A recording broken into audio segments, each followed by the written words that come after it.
കുറച്ച് നാടൻ മത്തി കിട്ടിയിട്ടുണ്ട്. മത്തിയൊക്കെ വെട്ടി ഇതേ വൃത്തിയാക്കി എടുത്തിട്ടുണ്ട്. ഇപ്പോഴത്തെ മത്തിക്കെന്ന് പറഞ്ഞാൽ പരിഞ്ഞിലൊക്കെ ഉണ്ട്. ഇതേ ഒരു ചീനിച്ചട്ടി അങ്ങോട്ട് വെക്കാം. നമുക്ക് ഒരല്പം വെളിച്ചെണ്ണ ഒഴിച്ച് കൊടുക്കാം. ഒരു 5 അല്ലി വെളുത്തുള്ളി അങ്ങോട്ട് ഇട്ട് കൊടുക്കാം. ഇത് എരിവില്ലാത്ത മുളകാണ്. ആ മുളകൊന്ന് ഇതിൻ്റെ അകത്തോട്ട് ഇട്ട് കൊടുക്കാം. മൂത്തതിന് ശേഷം നമുക്കിതൊക്കെ കോരിയെടുക്കാം. ആ എണ്ണയൊക്കെ ഒന്ന് പാർന്ന ശേഷം ഒരു പാത്രത്തിലോട്ട് മാറ്റുകയാണ്. ഇതിൻ്റെ അകത്തോട്ട് തന്നെ നമുക്ക് പച്ചമല്ലി അങ്ങോട്ട് ഇട്ട് കൊടുക്കുക. കുറച്ച് കുരുമുളകും കൂടെ അങ്ങോട്ട് ഇട്ട് കൊടുക്കുക. ഉലുവായും കൂടെ അങ്ങോട്ട് ഇട്ട് കൊടുക്കുക. ഇതുപോലെ ഒന്ന് പൊട്ടി വരുമ്പോഴത്തേക്ക് ഇങ്ങോട്ട് കോരിയിടുക. അപ്പോൾ ഇത് നല്ലപോലെ തണുത്തതിന് ശേഷം ഈ ജാറിൻ്റെ അകത്തോട്ട് ഈ മല്ലി മുളകും എല്ലാം കൂടെ അങ്ങോട്ട് ഇട്ട് കൊടുക്കുക. നല്ലപോലെ പൊടിച്ചെടുത്തിട്ട് അടുപ്പ് ഒന്നുകൂടെ കത്തിച്ചിട്ട് ഒരു ചട്ടി അങ്ങോട്ട് വെക്കാം. നമ്മൾ നേരത്തെ മുളകൊക്കെ വറുത്തില്ല, ആ എണ്ണ അങ്ങോട്ട് അതിൻ്റെ തെളി മാത്രം അങ്ങോട്ട് ഒഴിക്കും. ഇതേപോലെ കുറച്ച് ഇഞ്ചി ചതച്ച ഉള്ളിയും കൂടെ അതിൻ്റെ അകത്തോട്ട്. ഞാനൊരു 2 ചെറിയ മുരിങ്ങയ്ക്കാണ്. ആ മുരിങ്ങയ്ക്ക് അതിൻ്റെ അകത്തോട്ട് ഇട്ട് കൊടുക്കുക. നമുക്കൊന്ന് ചെറുതായിട്ടൊന്ന് വളർത്തിയെടുക്കാം. അരിഞ്ഞ് വെച്ചിരിക്കുന്ന പച്ചമാങ്ങ ഇതിപ്പോൾ പുളിക്ക് ആവശ്യത്തിന് ചേർക്കാവുന്നതാണ്.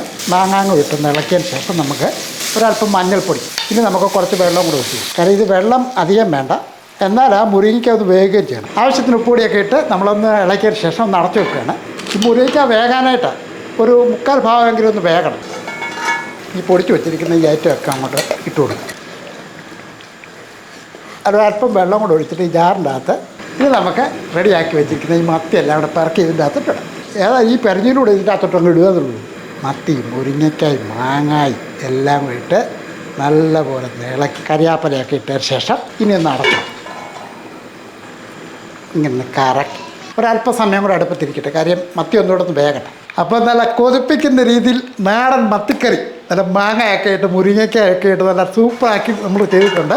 തീർച്ചയായിട്ടും ഈ രീതിയിൽ നിങ്ങൾ ഒരു പ്രാവശ്യം ചെയ്ത് വെക്കും. നിങ്ങൾക്ക് ഇഷ്ടപ്പെടുമെന്നുള്ള ഉറപ്പ് കാര്യം.